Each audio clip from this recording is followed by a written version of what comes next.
Green light, let's get it. I'm the future, I'm in it. Check score, I'm winning. Green light, let's get it. I just win, win, win, win, win. I'm on 10, 10, 10, 10, 10. Hello, I'm M&T. I got the recipe. I got the flow. I got the remedy. I know they do. I know they envy me. Feet on the floor. What they gonna say now? We came along from last place. Bottom to top of the fast pace. Out of this surf, I get touchdown. I take a loss, get it back. You're listening to the Urban Sports Scene and Bowie TV's Baltimore Ravens pregame show. The Baltimore Ravens will be taking on the LA Rams. I'm Wole, and I will be joined by dynamic Ravens reporter Carita Parks. So before we get into all of that, we gotta knock out some logistics. Hey, subscribe to the Urban Sports Scene podcast on Spotify, Apple Podcasts, TuneIn, iHeartRadio, and other podcast platforms. Just search the Urban Sports Scene. You can also subscribe to the Urban Sports Scene and Bowie TV YouTube channels. If you're in the YouTube chat, we accept super chats. Super chats help us support the shows. The super chats will be prioritized over all comments in the chat. Also, you can join our Urban Sports Scene Facebook group. Just search Urban Sports Scene, sports bloggers, sports podcasters, and sports debates. You can hit us up on X at Urban Sports Scene, IG and TikTok at Urban Sports Scene, and also like our Urban Sports Scene Facebook page. All right, here's the rundown. I'll chat with Bowie TV's Ravens beat reporter Carita Parks live from M&T Bank Stadium. Carita will provide us with her keys for Ravens victory and drop her predictions. And finally, she'll provide us with some over and under Ravens prop bets. All right, let's get Carita right in here. Live from M&T Bank Stadium, we got Carita Parks. What's going on, Carita? Hello, how are you? Fine. Ooh, the lighting is good today. I know it's jumping. It is popping. It is popping. Carita, as we always start this. Well, first of all, how are you doing today? I'm doing good. That's good. Cannot complain. I'm doing much better than I did last week. I'm great. Like you definitely are. I'm back to me. To be yourself. Exactly. I'm back. back. All right. So anyway, first off, what are some of the notable active and inactive players for today's matchup, and how will some of these decisions impact the Ravens game plan on both sides of the ball? Well, not too many surprises. A lot of the same guys who've been inactive: Roquan, Chidobe, Lamar, of course, Pat Ricard. I will say all of those guys did start coming back to practice, so hopefully we see them after the bye week. Carson Benson's inactive this week. Tez Walker, that's a new one, but I know he had been dealing with an injury, so that could be a part of it. And then Aeneas Peebles. Now, this is his first time being inactive, Aeneas, so that'll be interesting. So if anybody goes down on the defensive line, they don't have an extra. Yeah. But hey. So how was coming into this game? How was practice been in terms of morale, in terms of energy? And having all these guys out and going into this game. How were the players? How was their energy going into this game? Truth be told, and I was literally just telling somebody this the other day, despite this stretch that they've been on of losing, the energy at practice has still been positive. You still hear the chatter and the energy and, things like that. So I would say, despite the circumstances, they still seem to be fairly, I think that for them, they do still believe that they can turn it around. Okay. Now, today is going to be pretty big game. I've been saying this for like the past 3 games. Yeah. But no, it is what it is. But this one for sure, because they need a win before going into the bye week. Yeah. Seriously. And, at this point, who knows what the bye week holds? Exactly. I don't know if it's going to be a quiet bye week or not. No, I think you're right. I think it's it's a must win. I don't think ain't no shame in saying it. It's a must win. Oh, no, I'm just saying, I'm like, dang, I've been saying that. I've been saying that for like the past 3 weeks. I know, but it is what it is. Once you fall behind, almost every game from a certain point is a must win. You know what I mean? When you don't. Yeah.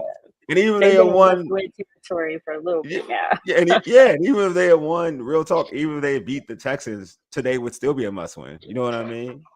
Yeah, To your yeah, you're yes. right. So it's like because they're in such a hole. But yeah, I'm glad they're all in positive spirits because that was my thing. Like going into it, when you're a team that is Yeah. expected to be contending for a Super Bowl, and you start this slow, you kind of want to see where their headspace is at. It seems like Yeah. they still believe they can turn this thing around. Yeah. Now they're definitely surprised. They've all said, they are surprised and shocked that they are in this position. Yeah. But overall, I get the sense that they still feel like they could turn this around. Yeah. I mean, they're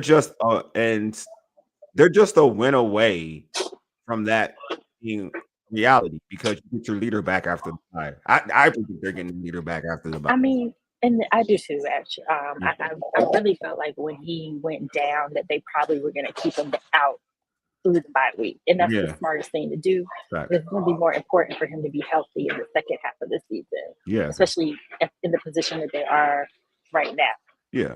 And, when you got 8 on your squad, you feel confident that you can win any game. So just like to your point, just to get him out there is the thing. You have to get him healthy. If you can get him healthy, I think 8 can take over games. We've seen it. So absolutely. We definitely seen it. So I feel like it was just like you said, it was the smart play.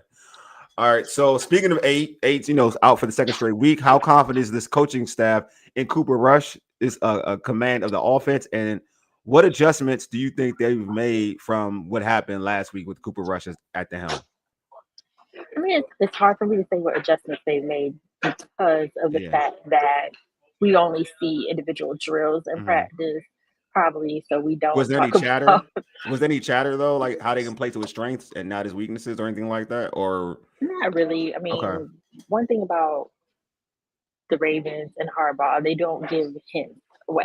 Yeah, so there's no hint, but I think everyone does definitely feel like the turnovers. There were 3 turnovers, not all his fault, but there were 3 turnovers. So everyone knows that needs to be cleaned up.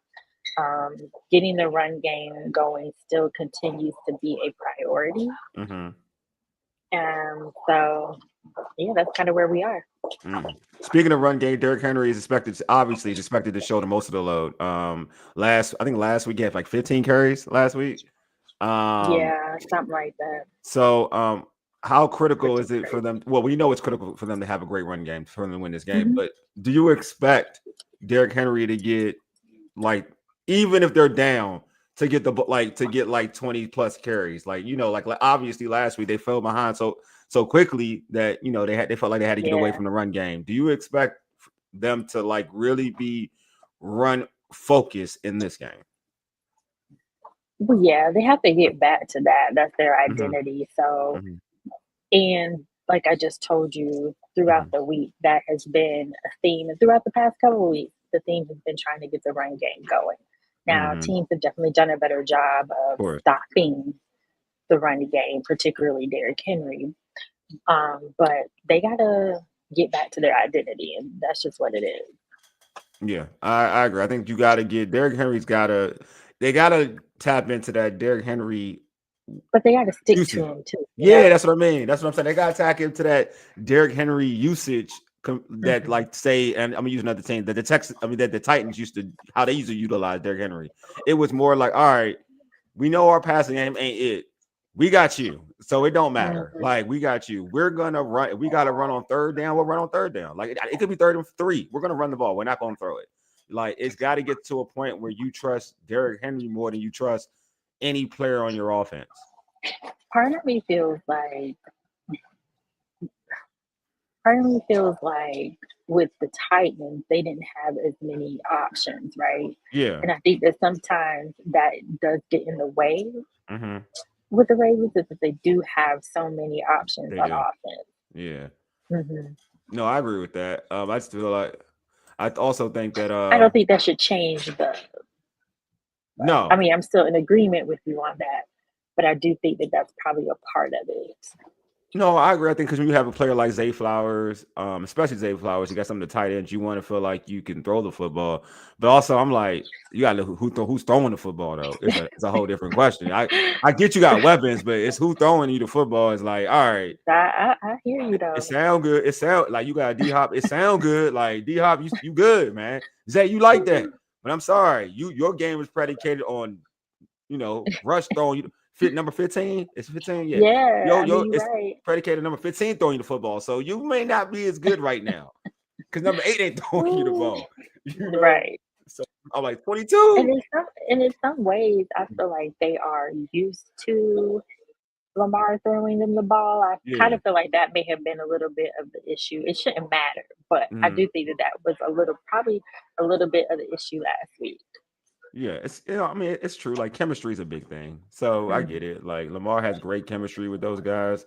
And I like it's a whole different quarterback. And also it's a quarterback who's more dynamic, who can get you the football. There's a lot that's in that. You know what I mean? So I just feel like yeah, you go no what am I doing? You go Cooper Rush for the Lamar. Like, what are we doing here? Like, like I get it. Like I get it. Like I get it. If I'm a receiver, I get it. Like I get it. Well, I'm gonna say this. It'll be interesting for me to see how they handle things today. I really feel that, at least when it came to Coach Harbaugh, I really think that they did not expect. I really think that they felt like they had enough to get by the Texans. Yeah. So I kind of think that may have been more of a little bit of an eye opener of just how bad they are right now. Oh, like how bad the situation is right now? Yeah. Yeah, I But mean, they got some guys back. They have Kyle Hamilton back, Marlon Humphrey. So they do get some guys back. That's So good. hopefully that makes a difference. That's huge. If they get them to get them back is huge. Yeah. So all right, what's that? Kanika Dunson. How you doing? She said, we shall see. I'm hoping for a win. This is an uphill battle for sure. I look forward to your coverage after the game. Go Ravens. Oh, that's what's up. Cree, look at you. Thank you so much. I appreciate it. And she's right. She used the correct word, uphill battle, because it's gonna be an uphill battle. Oh, it definitely is. It's gonna be a tough one. But I think again, like the Texans, well, it's tougher than the Texans. I won't even lie to you. The Rams are. It is. But they got people back though. This is good though. To your point, they got people back. Sean McVay gonna come in here trying to pull out all the stuff. No, he like to turn up. That boy crazy. That's what I'm saying. That's what I'm saying. Yeah. He's gonna take full advantage of this week. Yeah. Missing different pieces. He's gonna take advantage of the weaknesses. How much pressure you think this on? Since he's got some pieces back, how many? I feel like he didn't deserve any blame last week in terms of Zach Orr, defensive coordinator for the Ravens. I don't think he deserved any like negative feedback last week because they dealt with so many injuries. But now that you get some of his dogs back, how much pressure is it on him to now have to take the lead role? Now it used to be like it had to be on the offense. Now I look at it like it has to pretty much be on the defense to maintain this, to maintain this play. I mean, maintain quality play. So how do you feel? How much pressure is on him this week? I mean, today, not this week. Oh man, I mean, he's been dealing with pressure all season, but it's definitely.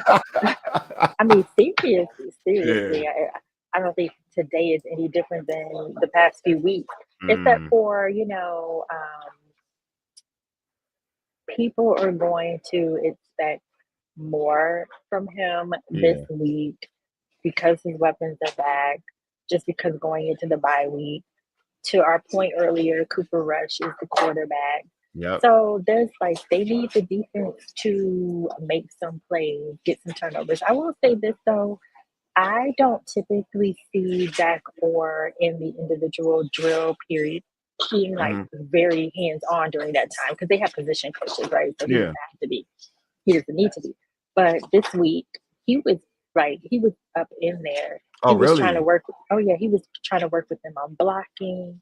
And I even had to do a double take because I was like, because he's just not usually in the individual drills like that. Yeah. But he was in there this week. So I think he understands the pressure that's on him and his defense. He understands the moment. He knows what time it is. Yeah, I just feel like this is the game. Like we talk about it, like we talked about this in the past. The identity of this team has been the offense of late now, right? Now I Yeah. think it has to switch back. They need to go back to they need to go back in the past of what it used to be a Baltimore Raven. Like it needs to be right I would now. agree. This defense needs to they need to tap into some Ray Lewis, Ed Reed type of Baltimore Ravens squad to a point where I mean, they, I agree, but yeah, I know. You know what I mean? Like it's got to be that mode. It's got to be like, all right, we're here. Like it's Kyle Hamilton's got to be like, now, all right, it's our team now.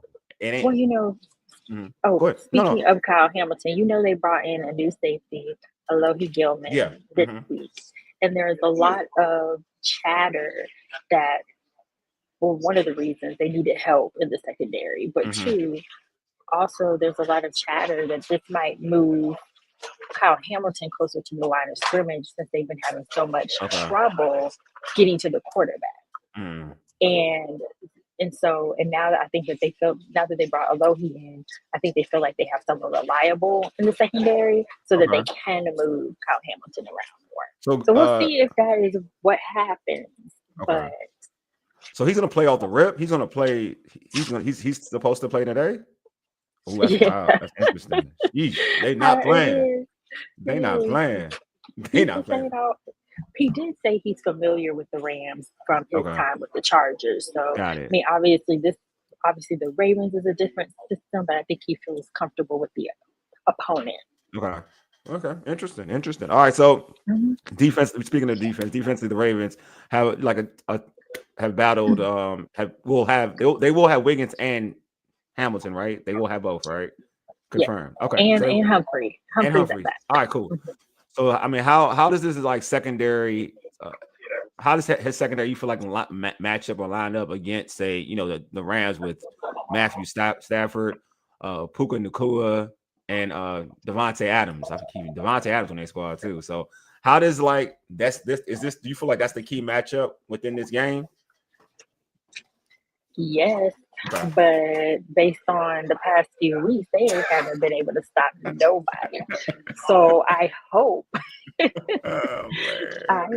something changes today because if the Texans put up 44 points, we know the Rams are capable of a lot more than that. So I'm just hoping that there's some adjustments on defense that helps contain those benefits. Yeah, I'm thinking, I love the real time. I love it. But yeah, it's definitely gonna be difficult. Like you got the Rams have one of the better receiving cores in football. Well, with those two alone, right? And you got Matthew Stafford who's still playing great football as a quarterback. And you talked about Sean McVay in terms of one of the better offensive minds in the NFL. So it's definitely gonna be tough. I feel like with the Ravens, if the Ravens can just tap in and kind of put pressure on Matthew Stafford, they have a chance. They definitely have a chance because I feel like there's nothing, and for anything, like the Ravens got to play desperate. So it goes to for me, they have to play desperate. I felt like that last week too. But I will lean on this way. I'll go. So it takes me to my next question. What are your keys for Ravens victory against the Rams? At this point, I'm running out of ideas. Just being honest. I was like, man.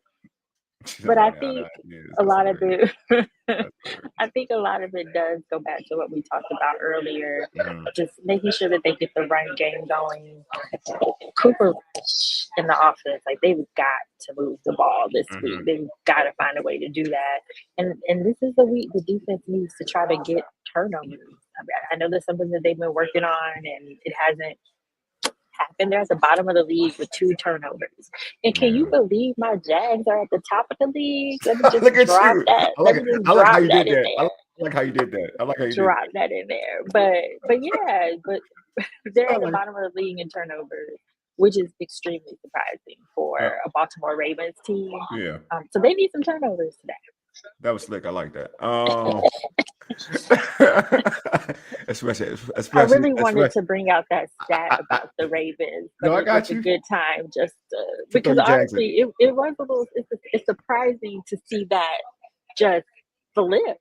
Yeah. No, I think it's Because the Ravens always get turnovers. Up there. Yeah, they always get turnovers. The Ravens always get turnovers. That's been their thing forever, to be honest with you.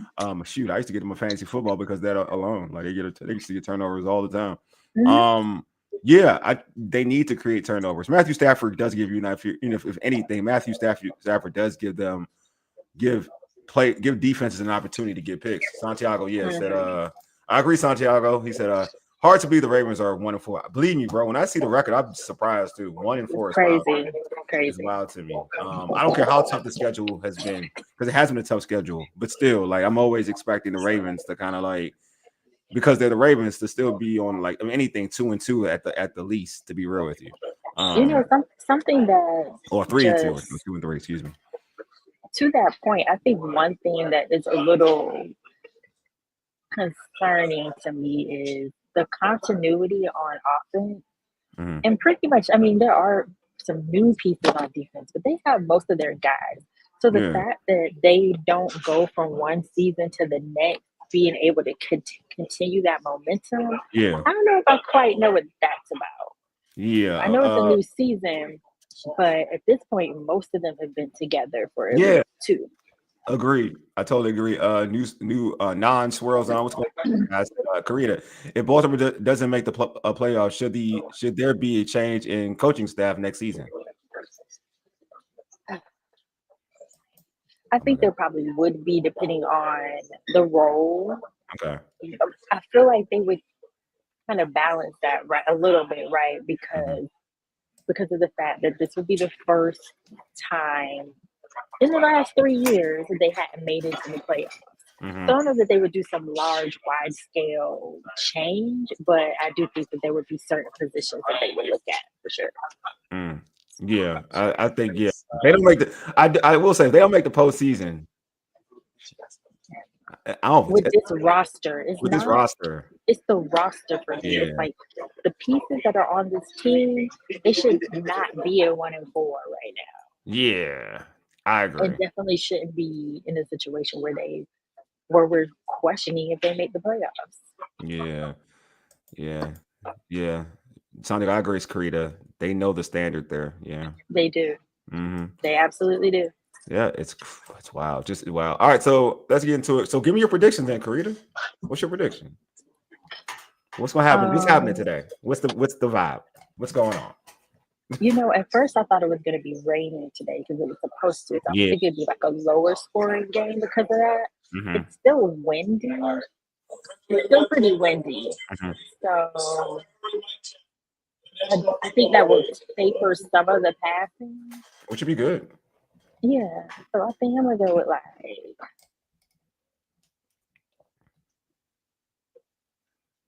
I'm going to hope for the best. I'm going to go for like I'm going to go 28. Okay. Like 28-24. 28-24? Ravens? Okay. I'm picking the Ravens because they need it. They need it. They need it. I don't know if 1-5 you get to the playoffs. I don't know if I know. They need it, so I'm just gonna go with I'm picking them in hope that they feel the positive energy. I with you. I hope they can pick this one up. I'm not gonna lie to you, because I think 1-5. I don't care if 8 coming back. That's a lot to put on 8 shoulders after the bye. I think 2-4, knowing that you got 8 after the bye, and if he wins that game, you're 3-4. Like that changes a little bit. You know what I'm saying? So I think this is you're gonna have to, if you didn't play it with all your heart in against the Texans, you better put everything in it. This game, you gotta treat this game like this. I ain't gonna lie, you gotta treat this game like the Super Bowl. I won't even lie to you. They gotta treat this game like it's the Super Bowl. Yeah, I would have thought last week. I was thinking last week, like they would have pulled out all the stops, but they did not pull out all the stops last week. But they need to pull out all the stops this week. Agreed. I totally agree. All right, so let's go with some over unders for those gambling folks. All right, it's wild. Like last week, Cooper Rush, the over under was like 79.5. He 179.5 passing yards. The dude got 179 passing yards last week. Wild. Did he? Yeah, on the dot, like 179 on the dot. I probably said, did I say under? I think I said under. I don't know. I think under. Yeah, you won. That's cool because under is like the real bet. Like that's what it is. You were right. Oh, okay. Because when it's 179.5, it's basically in the middle. You got to be under. You can't. If you go over, you're on. Okay. So you know what Got I'm it. saying? So yeah, you can look at you winning. Look at you. All right, so the over under for him now is throwing for him is the throw for 186.5 passing yards. I'm still going under. You know, under? Because I just hope he doesn't have to throw that much. Yeah, I know, right? I mean, truth be told, if he's throwing for like 200 plus yards, I mean, chances are it's not a good look. Oh, chances are. The higher his passing yards are, that means the run game ain't going nowhere. Oh, well, that means that something's not going as planned. Put it that way. Exactly. Let's put it that way. All right, over or under Derrick Henry rushing for. They got him for 70 yards, 70 rushing yards. That's what Vegas has. 70, not even 100. He hasn't even made 70. Yeah, since today I am trying to be positive. I know you are. You're very positive So right now today. I'm gonna go over. I'm hoping this is the day. All right, so you're going over. Make something happen. All right, today's a good day. Like Cube said, today's a good day. So today's a good day. We know what? But he hasn't even really made that at all so far this season. So. I feel like this is pretty low for Derrick Henry. I ain't gonna lie to you. I feel like this should be over. I know the Rams got a good defense, but I'm sorry. Like, it's Derrick Henry we talking about. I'm hoping it's over. Yeah, I'm doing a lot of hoping today. Yeah. Here go what my man said. He said Ravens field goal kicker cost him $500 last week. Couldn't even believe he missed a chip shot. I know. He cost me a fantasy win. He cost me a fantasy win. This is the time to bet on the kid. He's going to be like this. It's his rookie season, so he's gonna like. Look, Carita, I picked this dude up on just because we've been doing this show and I've been watching this. I've been studying like the Ravens, right? So I studied this kicker, right? I studied him, and I was like, I like this kid. I drafted him. The first 2 weeks, I think that's why I chose him, because you kept saying you liked him in camp. So I chose him. Like him. I know, and he was good. He was good for me the first 2 weeks. He was amazing. No, first 3 weeks. He was immaculate. I'm using TI words now. He was immaculate. He's amazing. And then all of a sudden he missed that kick. I was like, and I saw the game. I was like, damn it, dude, you cost me a fantasy win. But that game, nothing was going right. Yeah, nothing was going right. I know, facts. That's so true. So true. Hey, so Kareem, about to close this show out. So before we close it out, please let folks know how they can catch you on social media, catch your great content, and please plug Double Take Sports as well. Yes, so you can find me on social media at Carita Parks on all platforms. You can also find all of my Ravens content on Bowie TV Sports at Bowie TV Sports. And then, be sure to check out Double Take Sports. That's my sports media company. We are ramping up because Wizard season is starting today, preseason. Mm-hmm. So be sure to check that out at DBL Take Sports and also dbltakesports.com. So we cover NBA, WNBA, golf, just everything else. Yeah. Oh yeah, and also I would be remiss when I didn't speak about this. Like the passing to Craig Heights, they're showing love for him over there right now in the press box for the Baltimore Ravens. He was so important. He was so cool seeing him at Wizards games. He was all over the DMV, the area in terms of sports teams. Can you just talk about when you heard news about Craig's passing? Yeah, it was definitely surprising because he was here last Sunday. Mm-hmm. Spoke to him, and so just to hear, he's been here pretty much every Sunday, but in particular, he was here last Sunday and spoke to him, and he just wouldn't. It's just a reminder that life is short and anything can happen, because to see someone here 1 minute, not the next, is pretty eye-opening. It is. Like I can speak from my experience with him. Just like Wizard games. Like anytime I would go into the press, where the press meet up, like to pick up your stats and things of that sort. And he would be there. Not the press box. The media room. I ain't want to give everybody the media room. But like he would always greet me, say hi, and as if like he knew me for a minute. You know what I'm saying? Like, hey, how you doing? How's life? Blah blah blah. And I was like, oh, this dude is so nice.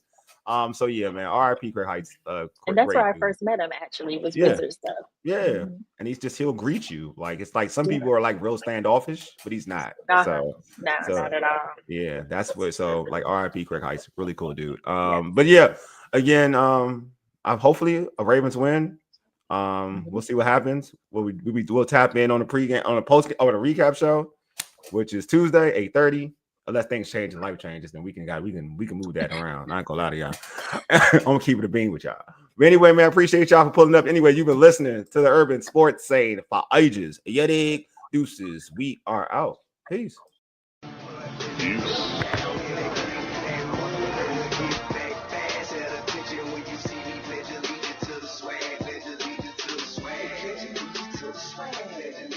Swag.